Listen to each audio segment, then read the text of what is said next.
Jessica's face went from confused to pale to absolutely white in about 3 seconds. What do you mean you're on our mortgage? I set down my teacup. We were sitting in what she called her living room, the house my son Robert had bought 2 years ago, the house they wanted me to help pay for by selling my own home and moving into assisted living. Exactly what I said, dear. I'm a co-signer on your mortgage, and since the bank required additional collateral given Robert's credit situation, I'm also on the title. 50% owner. It was all very legal. The bank was quite thorough. But you can't. Robert! Robert came running from the kitchen. What's wrong? Your mother says she's on our mortgage. He looked at me. I smiled pleasantly. Took another sip of tea. Mom? What is she talking about? Well, dear, you remember 3 months ago when you needed me to sign some papers? You said it was for your life insurance beneficiary update? His face changed. Oh, he remembered now? Those weren't life insurance papers, were they? I continued. They were mortgage refinance documents, and I didn't just sign as a witness. I signed as a co-borrower and co-owner. The bank required it because your credit score is 620 and you already had too much debt. They needed someone with better finances.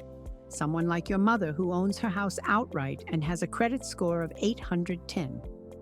Jessica sat down heavily. This isn't possible. We would have known. You would have known if you'd read what you signed, but you were in such a hurry to get those papers back to the bank. Remember? You had that deadline? You tricked us, Jessica said. I protected myself. There's a difference. When you started talking about how I should sell my house and move into Sunset Gardens assisted living, I got curious, started asking questions, visited the bank, had a lovely chat with your loan officer, Michael. Turns out you've been struggling with payments, behind 3 times in the last year, and you needed to refinance to avoid foreclosure. That's private information. Not when I'm a co-signer, it's not. Michael was very helpful, explained everything, the missed payments, the second mortgage you took out for Jessica's car, the credit card debt, all of it. Robert sank into a chair. Mom, why would you do this? Because, sweetheart, I heard you two talking last month. You thought I was napping upstairs, but I was in the hallway and I heard Jessica say, once we get her into assisted living, we can sell her house and pay off our debt. She doesn't need all that space anyway. Silence. So I made a decision. I continued. If you were going to try to take my house, I'd take yours. Fair is fair. My name is Dorothy Mitchell. I'm 74 years old. I've lived in my house for 42 years. And I just signed myself onto my son's mortgage to stop him and his wife from shipping me off to assisted living so they could steal my home. Let me tell you how we got here. I married Harold Mitchell in 1970. I was 23, he was 25. We were young and stupid and completely in love. Harold worked construction. I worked as a bookkeeper for a small accounting firm. Together, we made enough to rent a tiny apartment and dream about someday owning a house. Robert was born in 1973, our miracle baby. We'd been trying for 3 years. When he finally arrived, Harold cried. Actually cried. I'd never seen him cry before. We saved for 7 years. Every penny. Harold worked overtime. I took a second job doing books for a restaurant on weekends. We lived on rice and beans and dreamed about a house with a yard where Robert could play. In 1980, we bought our house. 1,200 square feet, 3 bedrooms, 1 bathroom, quarter-acre lot in a neighborhood that was up and coming, which meant kind of rough, but we could afford it. We paid $105,000, put down $21,000, everything we'd saved. Took out a 30-year mortgage for $84,000 at 9.5% interest. That house was everything to us. Harold painted every room, built a deck in the backyard, planted trees, fixed things as they broke. made it ours. I kept the books meticulously. Every mortgage payment on time, every property tax payment early, every repair documented. We paid off that mortgage in 1998. Threw a party. Invited everyone we knew. Harold made a ceremony of burning the final payment stub in the fireplace. "We did it, Dot," he said. "This house is ours, really ours. Nobody can take it from us." He was right. Nobody could. Until he died. Harold had a heart attack in 2008. Sudden, massive. He was 63 years old. We were supposed to have 20 more years together. We got 38 instead. The life insurance paid off our remaining debts. There weren't many. We'd always been careful with money. I was left with the house, his pension, and Social Security. Enough to live comfortably. Not wealthy, but secure. Robert was 35 when his father died. He'd moved out years earlier, had his own life, his own apartment, his own job in sales. He visited every Sunday, called twice a week. Good son, attentive, caring. "Mom, are you okay?" he'd ask. "Do you need anything? Should you sell the house? It's too big for one person." "I'm fine," I'd tell him. "I like my house. I'm staying." And I did, for 16 more years. I maintained it, updated it, kept it perfect. Not because I was trying to preserve Harold's memory, though I was, but because this house was mine. I'd earned it, and I wasn't giving it up. Robert met Jessica in 2015. She was 32. He was 42. 10-year age gap, but they seemed happy. Jessica worked in marketing, made decent money, dressed well, talked about branding and synergy and other words I didn't understand. She was nice to me, polite, brought wine to Sunday dinners, complimented my cooking. "Robert's so lucky to have you," she'd say. "My mother-in-law's horrible. You're so different." I smiled, said thank you, watched.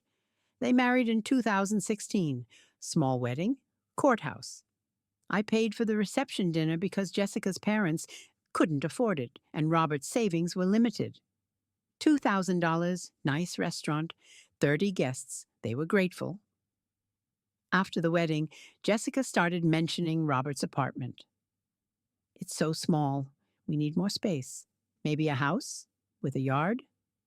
Robert would nod. "We're saving. Another year or two." But they weren't saving. They were spending. New car for Jessica, vacations to Mexico, furniture from expensive stores. I watched their debt grow, even though I couldn't see the numbers.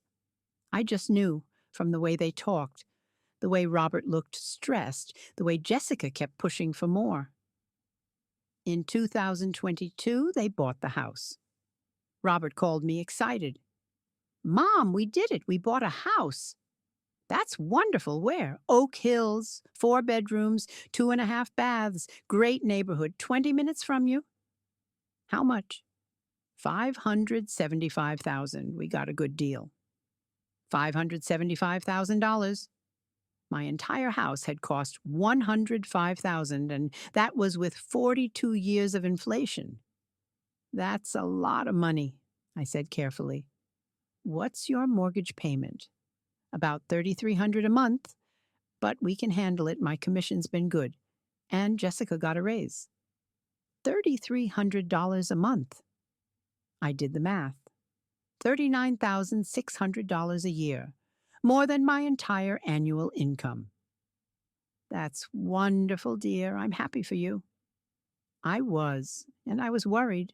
Over the next year, I watched, listened, noticed things. Robert looked tired, stressed, started mentioning work pressure. Commission wasn't as good as expected. Competition was tough. Jessica bought new furniture. "The old stuff doesn't fit the aesthetic," she explained. They bought a second car. Lease, but still, $450 a month. They took another vacation. Costa Rica this time. And Robert started asking about my house. "Mom, this place is pretty big for one person. Have you thought about downsizing?" Not really. I like my house. But it's a lot of maintenance, the yard, the repairs. At your age, I'm 72, not 90. I can handle my yard. I'm just saying maybe a condo would be easier, or one of those senior communities. They have activities, people your age. I have activities and friends right here in my neighborhood. He dropped it for a while. Then Jessica started. We were having Sunday dinner. She looked around my dining room with an assessing eye. Dorothy, have you ever thought about what would happen if you fell? You're here alone. No one would know for hours. I have a medical alert necklace. But still, wouldn't it be nice to have people around? Staff who check on you? I don't need staff. I need my home. Of course, I'm just thinking about your safety. Safety, that word again. Over the next 6 months, it became their refrain. We're worried about your safety, Mom. What if you fall down the stairs? What if you forget to turn off the stove? What if someone breaks in? I'm 73 years old. I walk 3 miles every morning. I volunteer at the library twice a week. I drive. I cook. I manage my own finances. I'm not infirm, but they kept pushing. Then one Sunday, Jessica brought brochures. I was driving by this place and picked these up just to look at. Sunset Gardens. It's a beautiful assisted living facility. They have activities, restaurant-style dining, housekeeping. I don't want to live in assisted living. Just look at the brochures. It might be nice. No more yard work. No more cooking if you don't want to. People to socialize with. I took the brochures, read them that night. Sunset Gardens. Starting at $4,500 per month. Private room, meals included, activities, transportation. $4,500. More than my total monthly income from pension and Social Security combined. How did they expect me to pay for this? Then I understood. They expected me to sell my house. The house Harold and I had worked 7 years to buy. The house we'd lived in for 42 years. The house that was paid off, worth probably $400,000 now. They wanted me to sell it. Use the money for assisted living. And when that ran out in 7 or 8 years, what? Medicaid nursing home? No, this was about them getting money, not about my safety. I started paying attention, really paying attention. The next Sunday, I arrived early, let myself in with the key Robert had given me for emergencies. They were in the kitchen, didn't hear me come in. Just need her to agree, Jessica was saying. Once she's in Sunset Gardens, we can sell her house, pay off our debt, get ahead of these damn payments. I don't know, Robert said. She's pretty independent. She's not going to just agree. Then we convince her it's for her safety. She's old. She shouldn't be living alone. We're her family. We're looking out for her. What if she says no? She won't. Not if we're persistent and if we frame it right. Mom, we're so worried. We can't sleep at night thinking about you falling. Please, for us, consider this. And if she still says no, we'll figure it out. Maybe get her doctor involved. Have him recommend it. She'll listen to him. I backed out quietly, drove home, sat in my living room, shaking. My son, my baby boy, was plotting to take my house.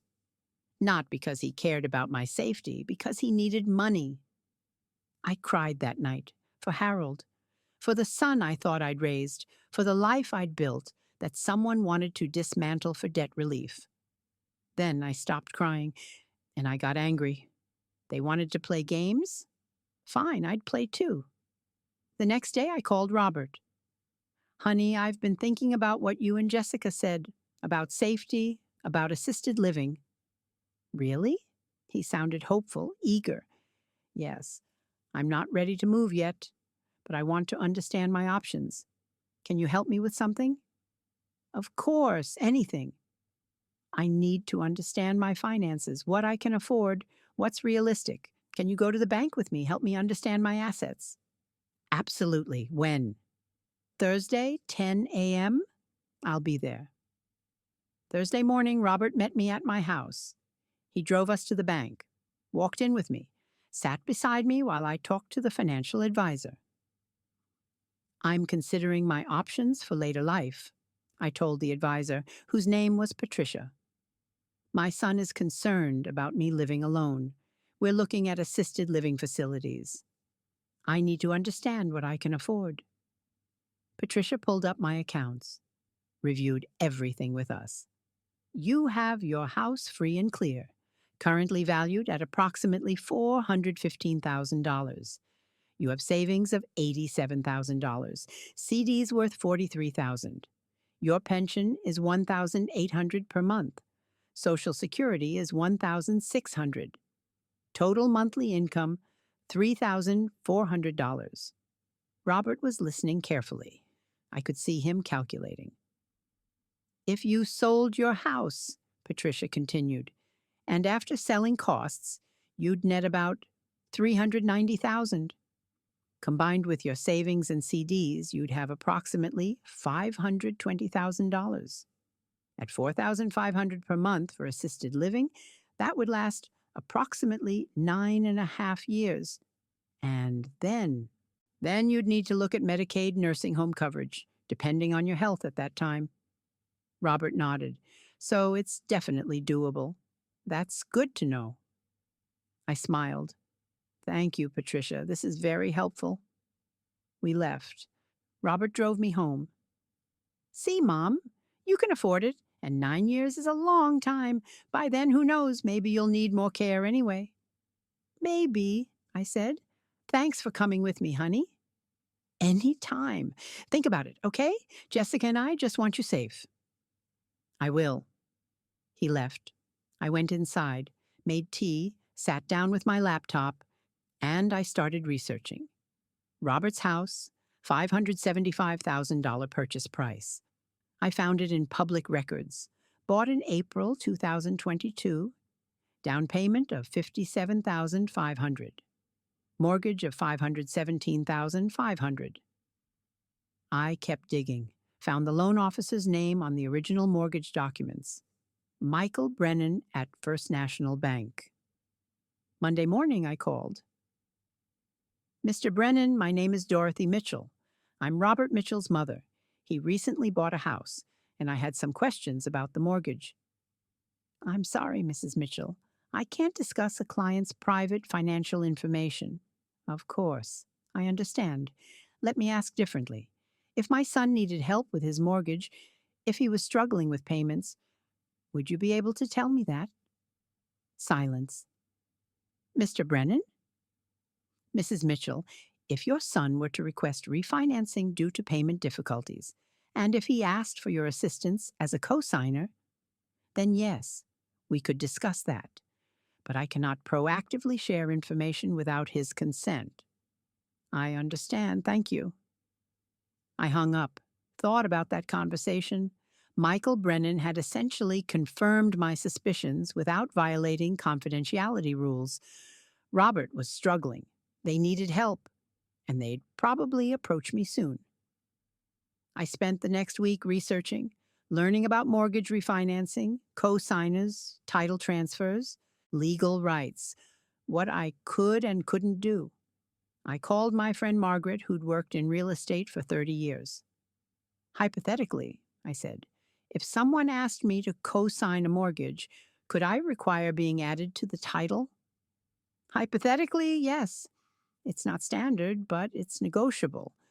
You'd be taking on liability, so you'd want protection. Being on title gives you that. Would the bank allow it? Most banks would prefer it, actually. Makes you more invested, less likely to walk away if things go bad. Why? Someone asking you to co-sign? Maybe.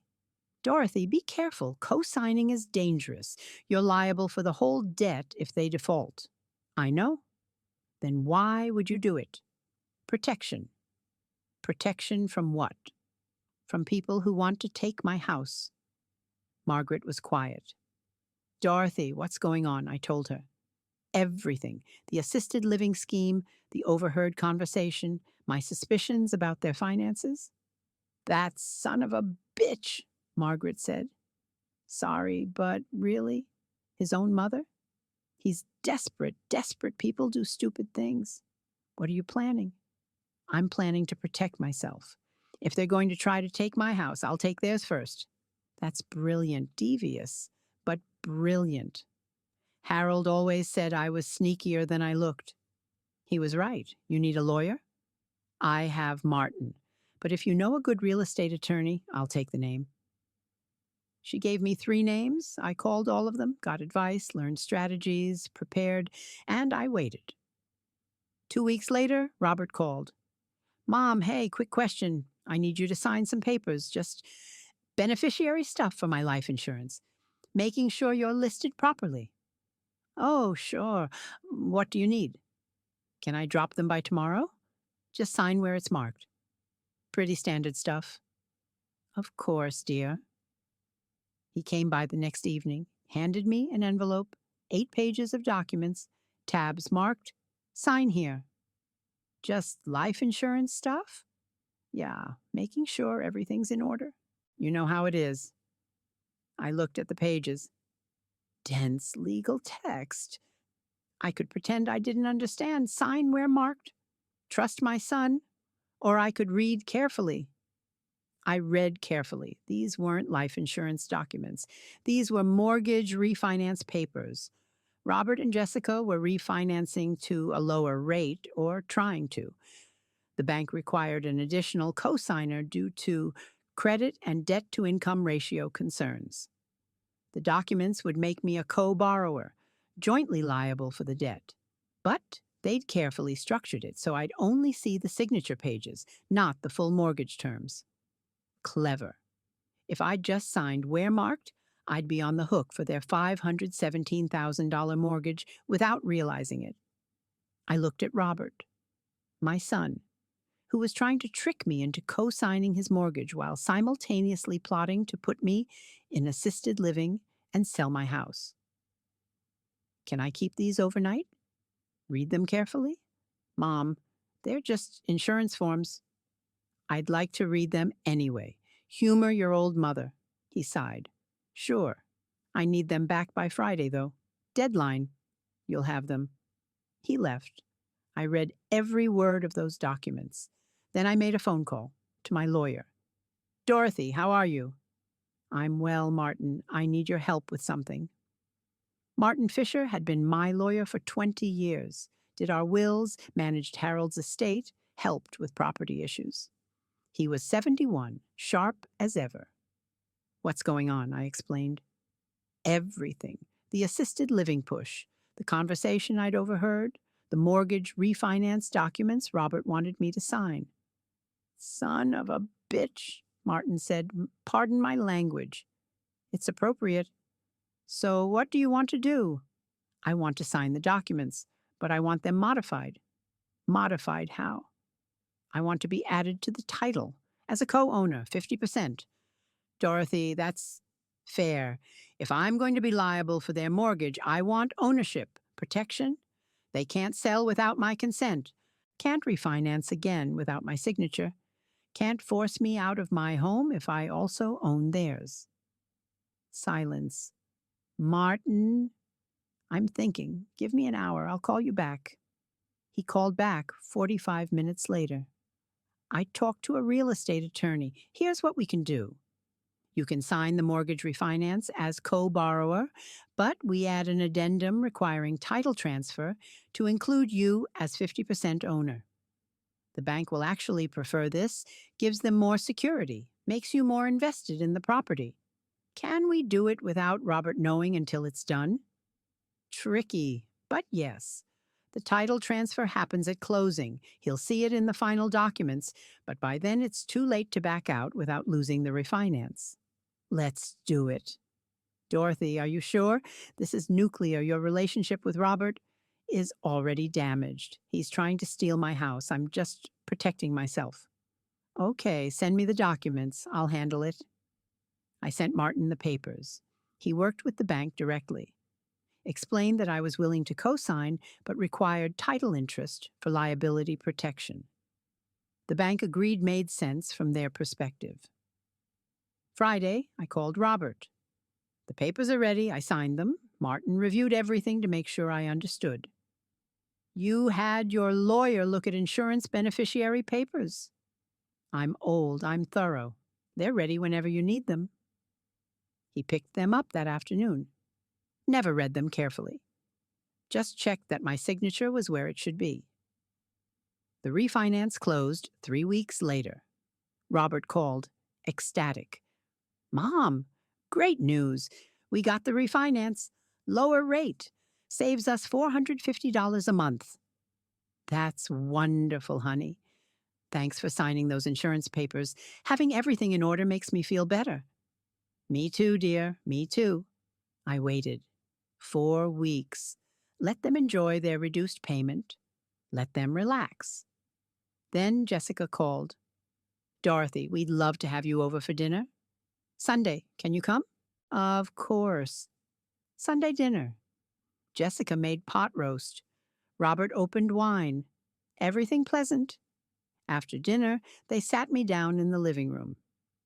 Mom, Robert started, we want to talk to you about something, about your safety. Here it comes. Jessica and I have been talking. We're really worried about you living alone. The house is too big. The stairs are dangerous. What if something happens? Jessica picked up smoothly. We visited Sunset Gardens again. It's beautiful. The staff is wonderful. And Mom, they have a room available, corner unit, lots of windows. We put down a deposit to hold it for you. My heart rate stayed steady. I'd been expecting this. You put down a deposit? Just to hold it.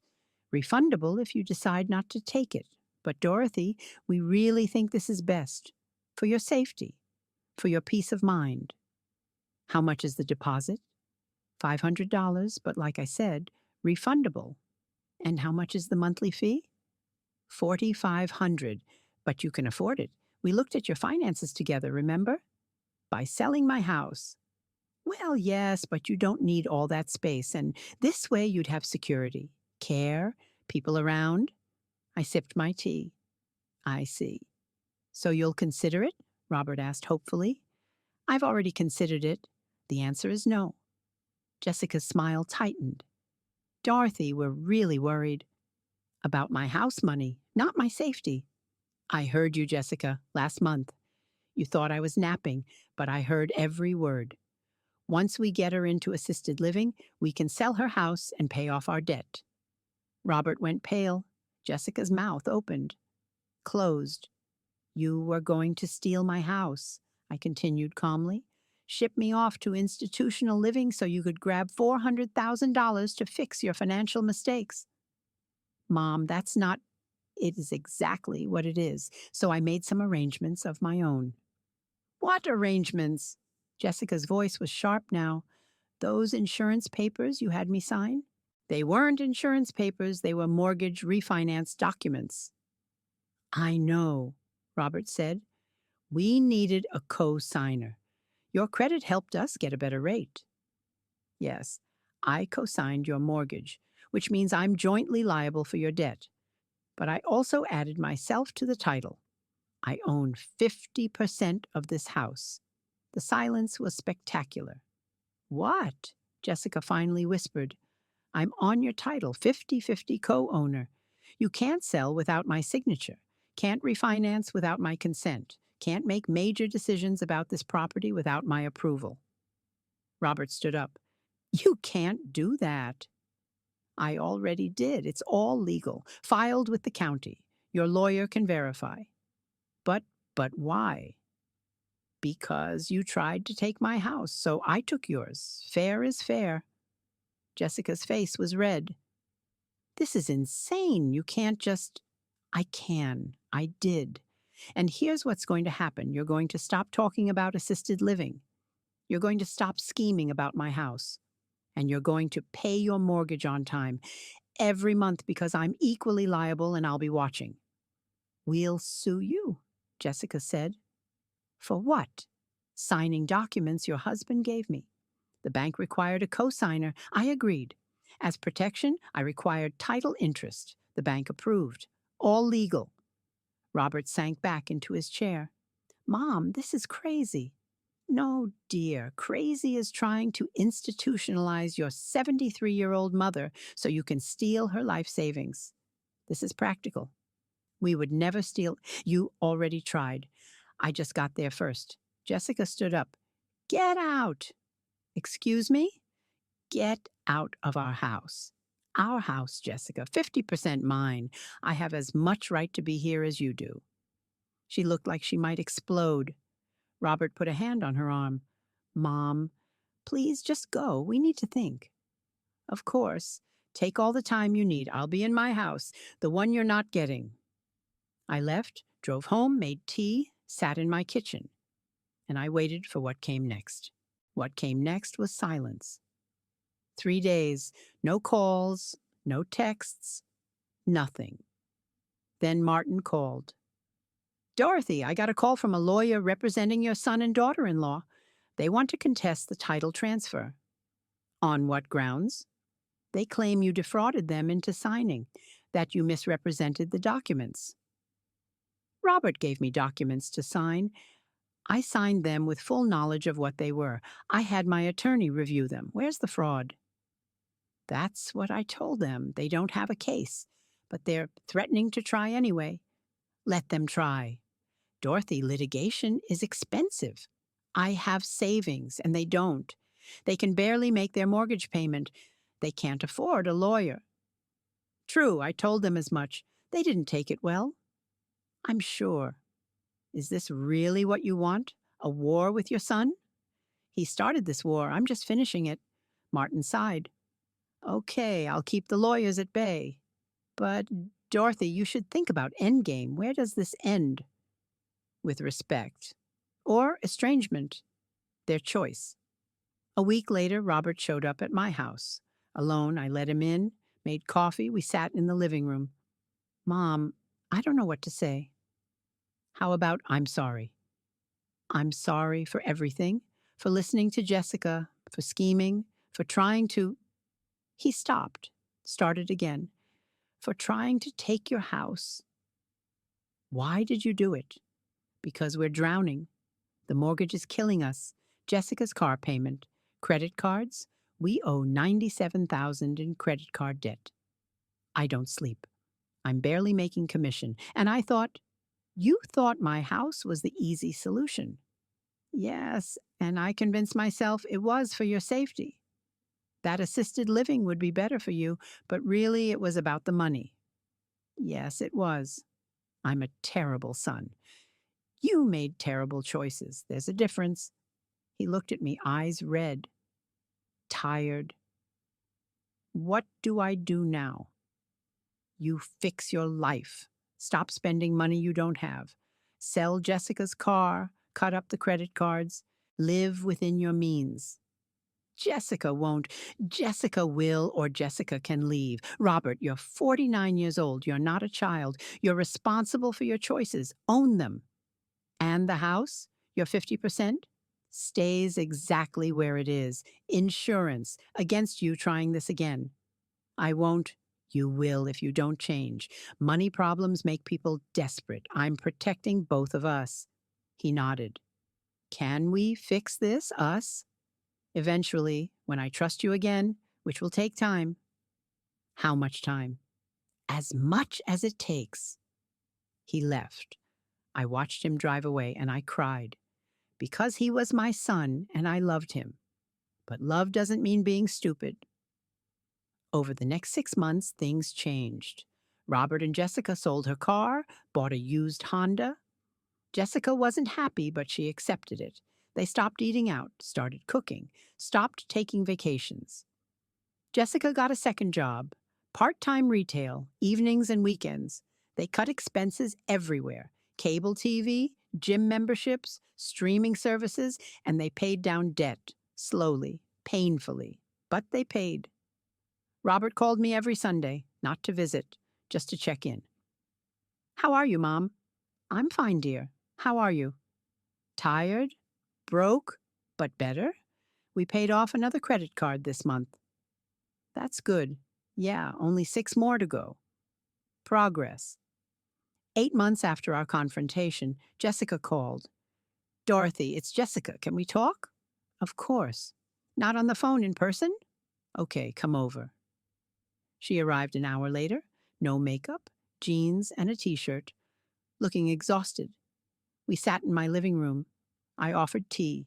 She accepted. I wanted to apologize, she said, for everything. For the assisted living scheme, for seeing you as a bank account instead of a person, for dragging Robert into my financial mess. Your financial mess? Most of the debt is mine from before we married. I hid it from Robert, credit cards, personal loans. I thought if we just made more money, I could pay it off. But I kept spending, kept digging deeper, and when Robert's commission dropped, I panicked. So you targeted my house? Yes, I'm sorry. I'm so, so sorry. You deserved better. Robert deserved better, and I'm trying to be better. How? Therapy, financial counseling, working 2 jobs, facing my shopping addiction. It's hard, but I'm doing it. Good. I know you don't trust me. I don't blame you. But I wanted you to know I'm trying. I appreciate that. She finished her tea, started to leave, turned back. Dorothy, can I ask you something? Yes. Did you really not know those were mortgage papers? Or were you setting a trap? I smiled. What do you think? I think you knew exactly what you were signing. I think you read every word, and I think you outsmarted us completely. Then you'd be right. It was brilliant, brutal, but brilliant. Thank you. She laughed. Actual laughter. I can't believe I'm complimenting you for hijacking our house. I prefer to think of it as protecting my interests, however you want to frame it. She headed for the door. See you Sunday? Robert wants to start having family dinners again. If you're comfortable. I'm comfortable. See you Sunday. Sunday dinners resumed, awkward at first, then easier, then almost normal. Jessica was different, quieter, more genuine, working hard, asking questions about my life instead of just talking about hers. Robert was different too, less stressed, more honest, willing to talk about struggles instead of pretending everything was fine. They'd hit bottom, and they were clawing their way back up. A year after the confrontation, Robert brought up the house.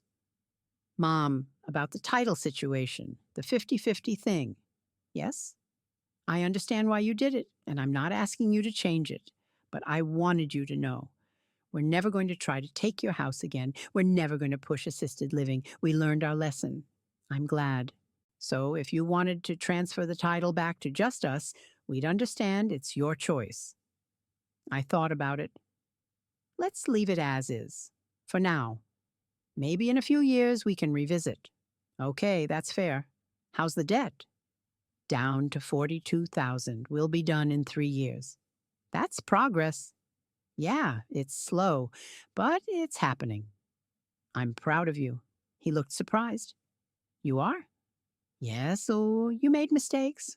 Big ones. But you owned them. You're fixing them. That takes courage. Thanks, Mom. You're welcome. Last month I had a health scare, chest pains. Turned out to be acid reflux, not a heart attack.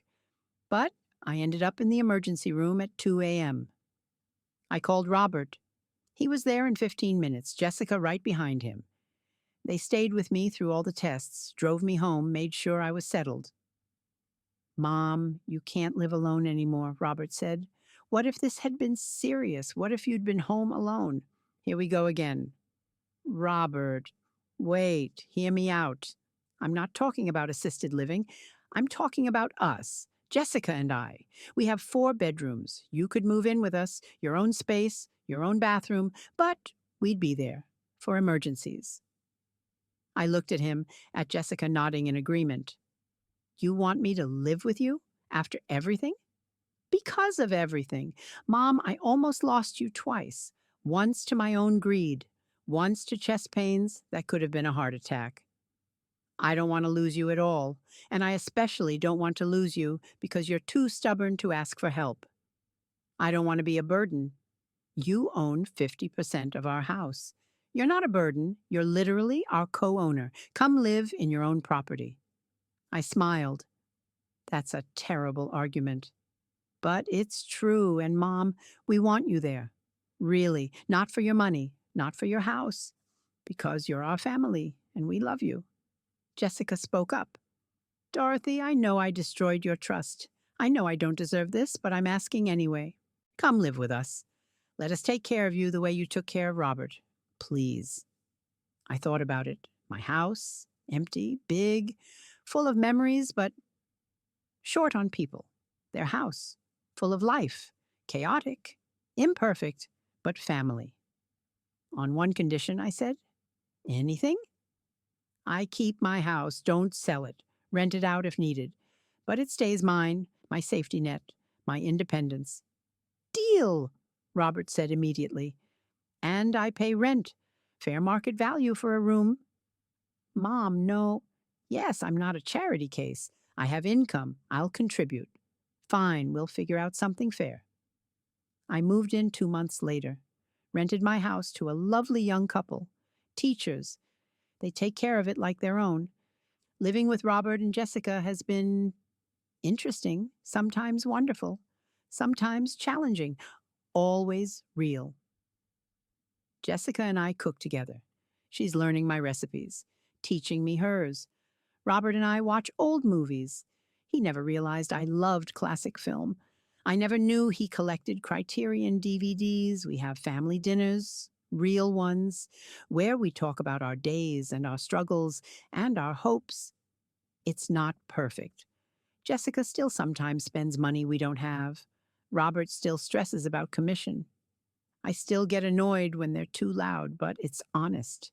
And after years of schemes and lies and manipulation, honest feels pretty good. Epilogue. It's been 2 years since I signed that mortgage. 2 years since I hijacked their house to save mine. The debt is almost paid off. Robert and Jessica have $14,000 left. They'll be done by spring. My house is rented for $1,800 per month.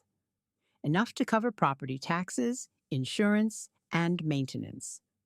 The rest goes into savings. I pay Robert and Jessica $800 per month for my room. Below market rate, but enough to help with utilities and food. The 50-50 title split remains. I'll probably transfer it back to them eventually, when I'm sure, when the trust is fully rebuilt. But not yet. Not quite yet. Last week, a developer approached them about buying the house, wanted to tear it down, build condos, offered $850,000. Robert called me immediately. Mom, we got an offer, big offer, but obviously we can't accept without you. What do you want to do? I want to ask what you want to do. Robert, it's your home. You decide. It's our home, yours, mine, Jessica's. We decide together. We talked, all three of us, weighed options, considered futures. We said no to the developer, decided the home was worth more than money, worth more than $850,000, worth keeping. Because it's not just a house anymore. It's where we rebuilt trust, where we learned to be honest, where we became a real family. And you can't put a price on that. Well, you can. 50% of $517,000, but you shouldn't. Sometimes I think about what would have happened if I'd just signed those papers blindly, if I'd trusted Robert without verifying, if I'd let them ship me off to Sunset Gardens while they sold my house. I'd be in assisted living now, watching my savings drain, waiting to die. Instead, I'm here, in a house I partially own, with family who respects me, living a life I chose. Harold would be proud, not of the manipulation, not of the schemes, but of the outcome, of me standing up for myself, of me refusing to be bulldozed. Nobody can take our house from us, he'd said when we paid off the mortgage. He was right. They tried. I stopped them by taking theirs. Fair is fair. The end. 2 weeks felt like 2 months.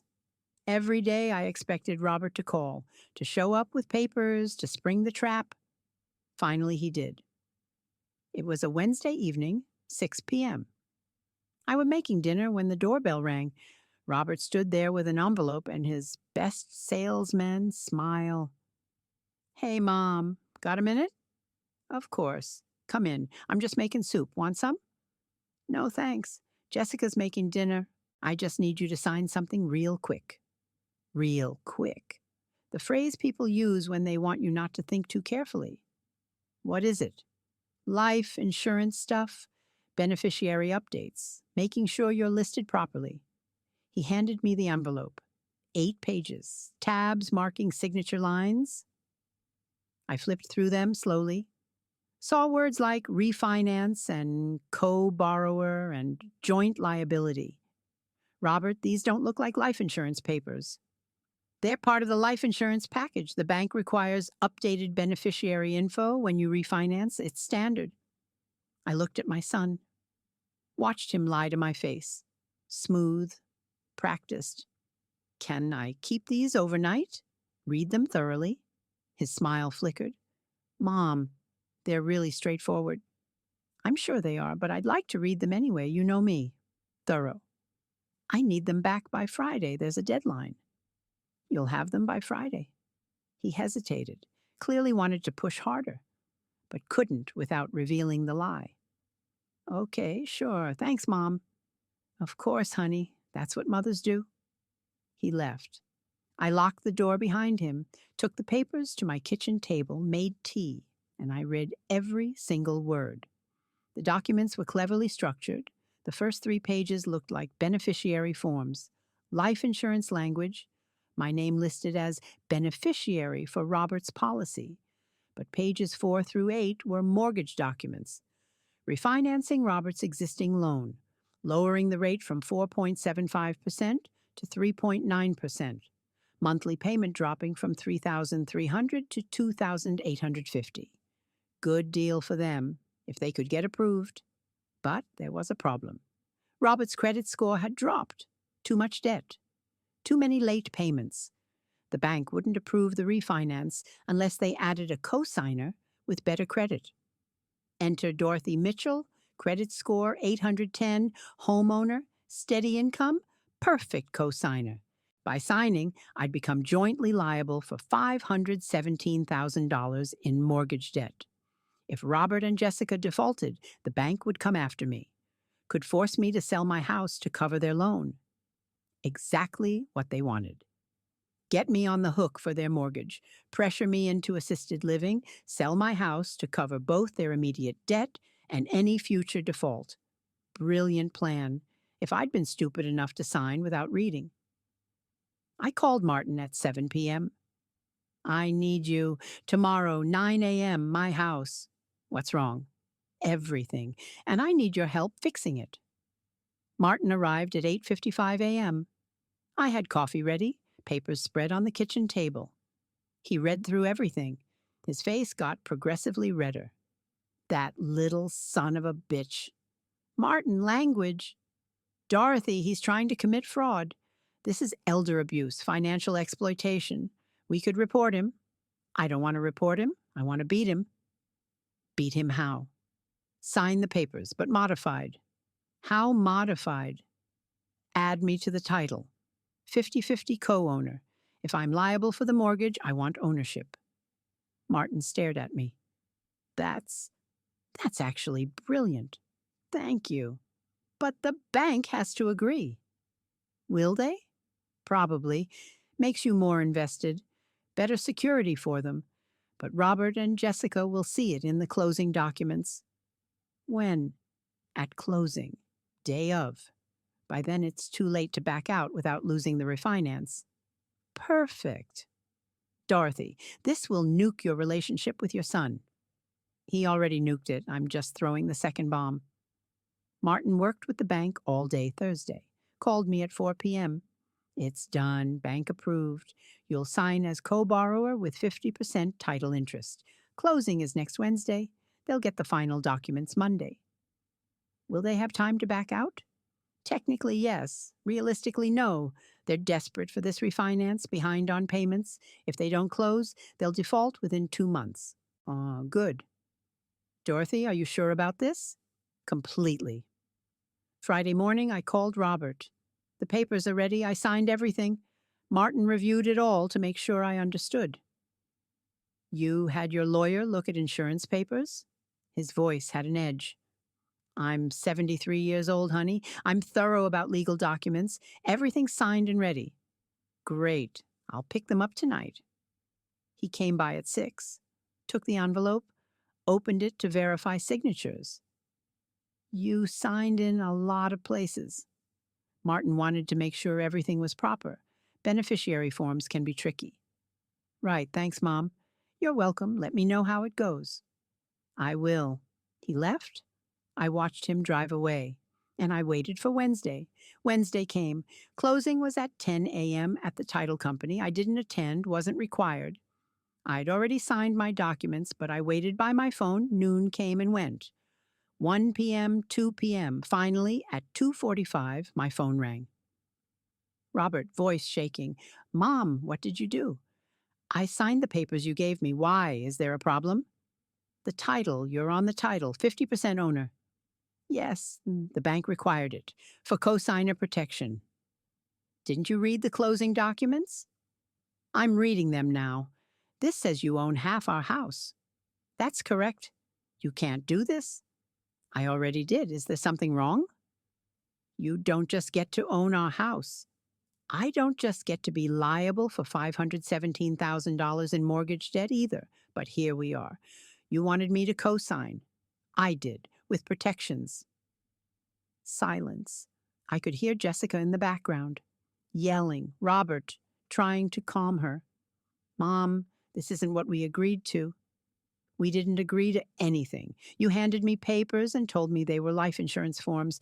They weren't. They were mortgage documents. I read them. I signed them with appropriate protections, all legal. You tricked us? No, dear, you tried to trick me. I just did my homework. We'll contest this. We'll sue. On what grounds? That I read documents before signing them? That I protected my interests when taking on $500,000 in liability? Good luck with that. More yelling in the background. Jessica screaming about lawyers. Robert, listen to me. You tried to steal my house. So I took half of yours. Now we're even. Leave me alone. Stop talking about assisted living. And pay your mortgage on time, because I'm on the hook for it too. This isn't over. Yes, it is. Tell Jessica to calm down. Call your lawyer if you want, but you won't win. This is legal. Done. Final. I hung up and I smiled. Harold would have loved this. The next 3 days were silent. No calls, no visits, nothing. Then on Saturday, Jessica showed up, alone, without calling first. I opened the door. She looked terrible. Red eyes, no makeup, sweatshirt and jeans. We need to talk. Come in. She sat in my living room, refused tea, just sat there, hands clenched. You destroyed us. I protected myself. We can't sell the house now, can't refinance again, can't do anything without your permission. That's correct. Do you understand what you've done? We're trapped, in debt, stuck. You were stuck before I signed anything. The only difference is now you can't solve your problems by stealing my house. We weren't stealing. Yes, you were. I heard you, Jessica, planning my institutionalization so you could grab $400,000.